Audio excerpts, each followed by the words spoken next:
Hi everyone, my name is Christians. I'm a postdoc at Monash University, and it's a pleasure to present my research here at COSPA. So my research aims to provide new observational pieces to the puzzle of planet formation through the direct imaging of planets still in the process of being formed. So this can give us some of the best constraints on planet formation theories. So in that purpose, we are pointing our telescopes at very young systems that can be part of star-forming regions, as the one you can see here in the background. It was captured by Space Telescope Herschel at far infrared wavelengths. So what do we know about planet formation? Well, if we zoom on one of the newborn stars in the giant cloud you see here in the background, so this is what we'd expect to see. So we'd see a disk of gas and dust, roughly the size of our own solar system, so-called protoplanetary disk, in which we believe planets must be forming. And all we knew for certain until a few years back was basically that a bunch of processes must happen in the disk, and somehow we end up with planets within a few million years' time. At least this is what we knew until a few years ago. And in 2012, a new submillimeter interferometric array called ALMA has come online. And soon after, new instruments at 10-meter class optical and infrared telescopes have also become available. So together, this new generation of instruments has revolutionized our view of the birth environment of planets. Until then, all we could see was an unresolved blob corresponding to this disk. And now we've been able not only to resolve the disk, but actually to completely change the picture and to image a number of substructures in those disks, including cavities, rings and gaps, or spiral arms. And all these structures may point to the presence of companions in this disk.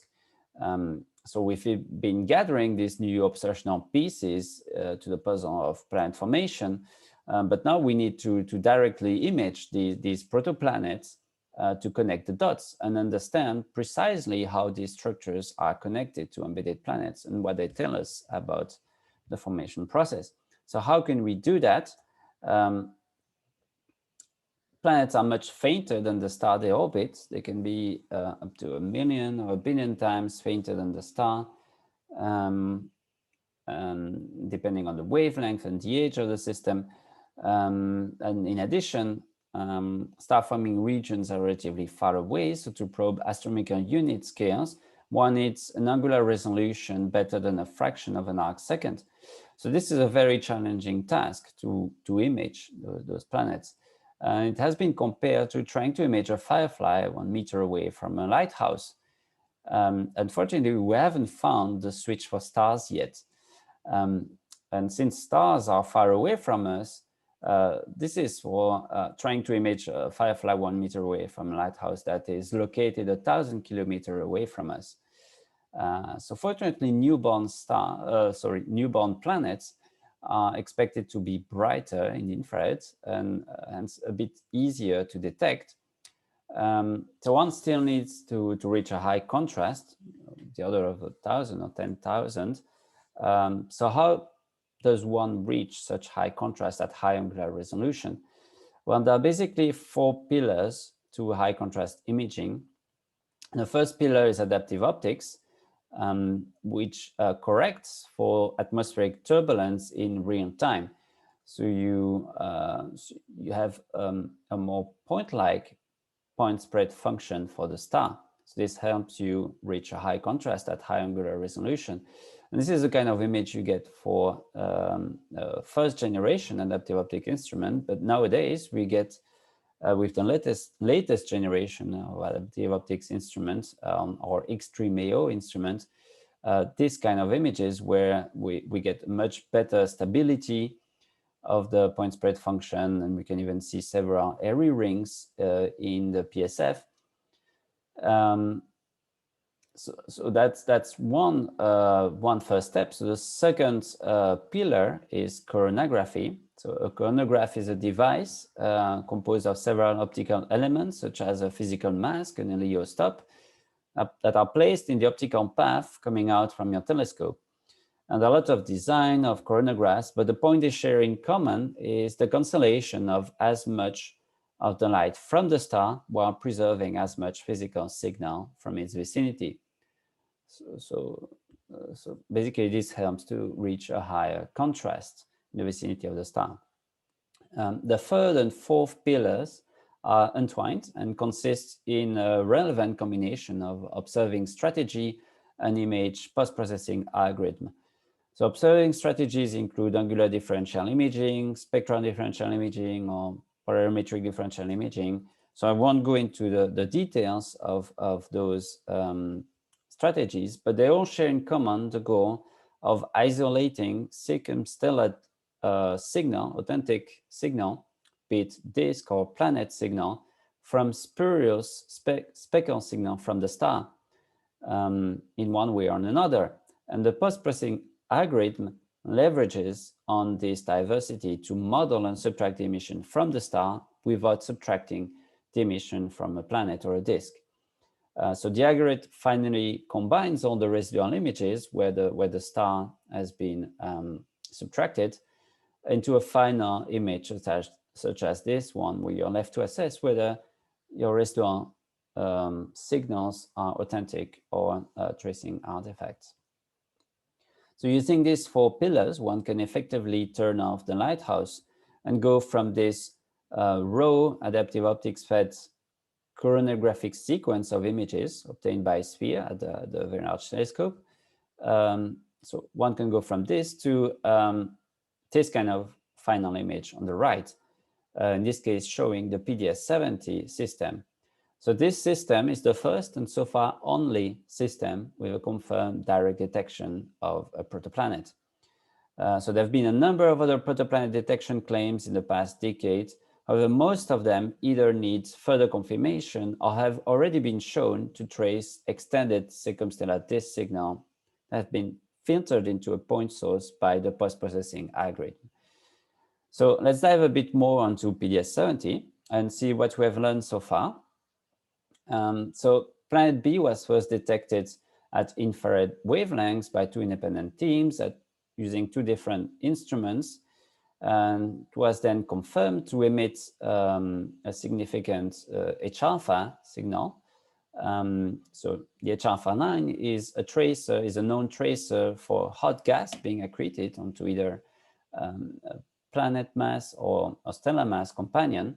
And we can see in this image that there are 2 point sources, not only one for B, but another point source that suggests a second protoplanet is present and accreting material. So by measuring the flux of planet B at different wavelengths in the infrared, we've assembled a spectrum which we have compared to atmospheric models and circumplanetary disk models, and we found that the observed spectrum was best reproduced using circumplanetary disk models. So this was a first observational evidence for the presence of a circumplanetary disk, and those circumplanetary disks had been predicted for a long time as being the expected location for the formation of regular moons around the planet. And as a matter of fact, the latest observations at submillimeter wavelengths with ALMA confirmed emission from both the location of B and C. And since submillimeter observations are sensitive to thermal emission from large dust grains, this provided additional evidence for a circumplanetary disk around each of the two planets. So we have recently performed 3D hydrodynamical simulations of this source using Phantom, a code developed by Daniel Price here at Monash, and we plugged the result of the simulations into a radiative transfer code to predict images at submillimeter and infrared wavelengths. Furthermore, for the infrared image, we post-processed the predictions using the same algorithm as the ones that were used in the observation. And this is to compare apples with apples, since we know these images are affected by geometric biases due to the post-processing algorithm. So we can see we reproduce qualitatively most observed features, so the large cavity, spur, and most of the features observed in infrared. So, so the agreement is remarkable considering the freedom in the initial conditions of our simulation. So we started the simulation by only injecting 2 planets at large separation in the outer disk. We let them free to migrate and accrete material to grow. And we let the simulation run for a few hundreds of orbits. And we see the planets migrate inwards, accrete a few Jupiter masses of material, and then they lock themselves in resonance at a similar location as what is observed. So this shows that the PS70 system appears to be a natural outcome of planet migration followed by resonance locking. So let's now have a quick look at other promising protoplanet candidates that still require confirmation. So there's a protoplanet candidate in the disk of HG 104456. So you can see here a bright signal at thermal infrared wavelength, which appears to be slightly extended to, but it is still unclear whether this is indeed tracing a protoplanet or a filtered disk signal. So another protoplanet candidate was found in the system of MWC 758. So we found in 2018 in those infrared observations a point-like source, relatively close from the star, about 20 AU from the star. So we detected it at 2 different epochs, and then recently we performed hydrodynamical simulations to reproduce these features. So at submillimeter wavelength, we also see a large cavity. So with our hydrodynamical simulations in which we injected a 5 Jupiter mass planet on an eccentric orbit, we can reproduce both the observed spirals and the cavity.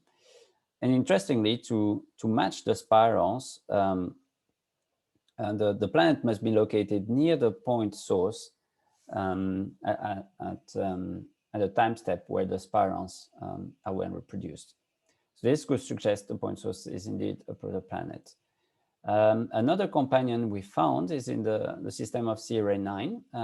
So the companion is very faint. It's much fainter than the star, which is an M dwarf. It's 7 magnitude fainter in the infrared, but we've found it to have a relatively blue spectrum. So it's unclear what it is. It could be either an obscured binary star, obscured possibly by an edge on disk, which would make it look so faint, or it could also be an accreting protoplanet. So more observations are required to confirm the nature of this object. And finally, another promising candidate that we found is in the system of HG 135344b. And in these polarized intensity images, we see a large cavity and spiral arms. And in the total intensity image, we found a point source inside the cavity. And again, we don't know if it's a binary or a protoplanet. So we need more observations. So let me finish with a few slides on the future perspectives in this field. So there'll be a strong synergy between the James Webb Space Telescope and the ALMA submillimeter array. So ALMA will allow us to tell us which system to point with JWST. Since its ALMA can probe the kinematics of the gas and any deviation from Keplerian rotation due to the gravitational pull of embedded planets, so it can help us to infer the presence of planets in the disk. So this technique was pioneered by colleague Christophe Part here at Monash to infer the presence of several embedded planets and estimate the mass. And here we performed some simulated observations for JWST, and we noticed that we could be sensitive down to 0.5 Jupiter masses. So this would make the observations very complementary. So with JWST, we could measure the luminosity, and with ALMA, we could measure the mass of the protoplanet, which would set the most stringent constraints on planet formation theories. Another promising instrument is the Hi-Fi interferometric nuller at the VLT that would work at 3.8 micrometer. And with up to 200 meter baseline, this would provide the highest angular resolution at thermal infrared wavelength. So I invite you to have a look at the talk by Mike Ireland if you would like to know more about this instrument. And finally, another instrument expected to drive revolution in the field is the mid-infrared imager METIS of the extremely large telescope, which will provide up to 4 times higher angular resolution than currently possible. So I'll finish with this summary slide with this infinite resolution prediction of a protoplanetary disk with embedded protoplanet as seen as thermal infrared wavelengths.